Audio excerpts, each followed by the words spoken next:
One of the things that has tremendously helped my Bible study is learning how to ask the right questions. So we're going to do that in this session. Matthew 6:30, Jesus says, "If God so clothes the grass of the field, which today is alive and tomorrow is thrown into the oven, will he not much more clothe you, O you of little faith?" So I recommend go watching the previous two episodes just on Matthew chapter 6 to understand where we're at in context. I might ask, why does it matter that God clothes the grass? How does that pertain to my anxiety and my fear of my needs not being met?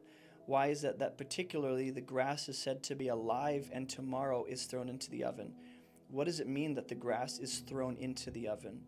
What does that emphasize about the fleeting nature of creation? And how does that emphasize? These are just questions I'm asking. How does that highlight the fact that God will much more clothe you? Right? There's a statement of much more. We saw that earlier with the birds. You are much more valuable to God than birds. He's going to clothe you much more than he does the lilies of the field or the grass. Right? And what does it mean? What's the emphasis? Why is the emphasis rather on today versus tomorrow? Right? Right now it's alive, but tomorrow suddenly out of nowhere, unexpectedly, it can just be thrown into the oven. What does that emphasize about our life and our anxious, worried hearts and our needs, right?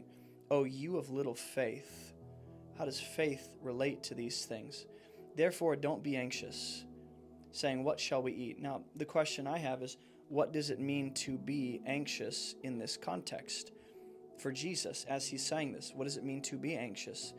Part of it involves saying something at least, but I don't think it's just about what you say. It's more of a heart posture, right? The trajectory of your heart, what your mind is fixated on. Don't be anxious saying, "What shall we eat? What shall we drink? What shall we wear?" Now I have a question. Why is it not good to ask these things? Or in what way are these questions being asked?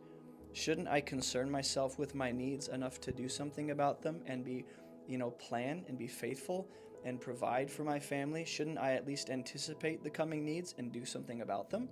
Is Jesus saying not to care about them? Or is Jesus saying not to obsess over them, right? For the Gentiles seek after all these things.